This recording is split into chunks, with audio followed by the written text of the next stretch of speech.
Hey, right now we are taking a look at the action role-playing title NieR Automata. Now NieR is one of the PS4 and developed by Platinum Gamers. And it's out now in Japan March 7, in America and March 10th, pretty much everywhere else PC versions. It's also planned for March 16th. Let's see what side NieR Automata lands on when it comes to the chaotic world will and Platinum Games, and if it lands and Automata and Transformers, Devastation needing all huge returns, or yet somehow it lands of Teenage Mutant Ninja Turtles, you just lost your house to Us Edition. And always, if you like the video, subscribe, so here's my review for NieR Automata Alien. Without brains, robot fishing, and what its world would have looked like if Euro Disney built a park in hell graphics are at first, so I have to say, NieR is really a new beast when you first look at it and watch it and play it. The first thing you are going to think is how it's remember what's like when I lost my premium cruel box and had to use the school 16 basic color set, and you would not actually be blamed for thinking that, and the initial overarching series of browns and grays and greens and yellows actually gives you a title that's unique but not exactly altogether pleasant to look at. But what interesting is, the more you play, there's a distinct excellence in the presentation that's accuracy here, and as you play it, color is used as a punctuation on the sections of allocations in a way that we actually rarely see video games. It's like that weak spot on the boss the flashes to tell you to shoot it with your gun of explode aimness plus 10, but here it is a bit of fireworks of confetti that narratively makes you stop and look and try something,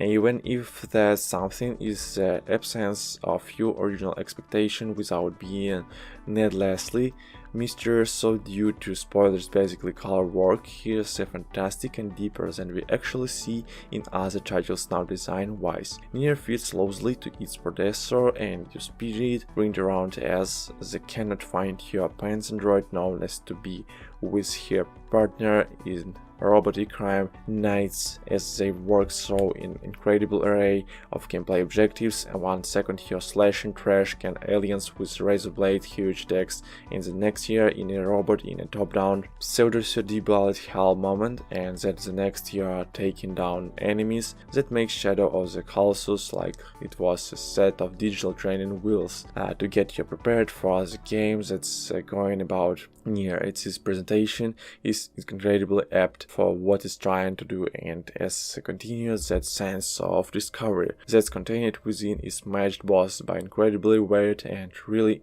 interesting level design with some story intertwined into those locations. It's really fantastic stuff. Sadly, not everything is perfect in the land of the sick highest stockings wearing robots, which I have to admit it's probably the side of sentence I heard say today. On the PS4 we see a game that tries to hit 16 FPS with a 900p resolution, and the Pro we see a slightly allowed and also trying to hit 16 FPS, but unfortunately at times the frame rate here is lower the place with semi-frequent drops from the expected 16 FPS to somewhere around the mid-14s, and this is sadly with the newest patch now. While normally that might not be as big of a deal as it is in some games, Platinum has put a ton of work into an unique series of gameplay systems. Many of them require an excellent timing that can be a bit hard when it frame rates driving like GameStop stock. In no way, shape or form does the skills the gameplay, but does affect it a little bit from time to time. Also, while I really did like the locations themselves, some of them are drab looking with a decidable antiseptic look to them that feels a little less apocalyptic and more pre-learning to make a level feel real 101 gaming class, like the character design was fine against your like a little bland named drawings is really done well. Special effects and animation are also top-notch, including an incredibly apt running animation that just looks like it belongs to this dual sword wielding android on a case of kill everything. And I get the quest later as a package. I would say it's good. It is held back by some FPS issue and is said some drop level culture. Thanks for watching, subscribe to my channel, press like.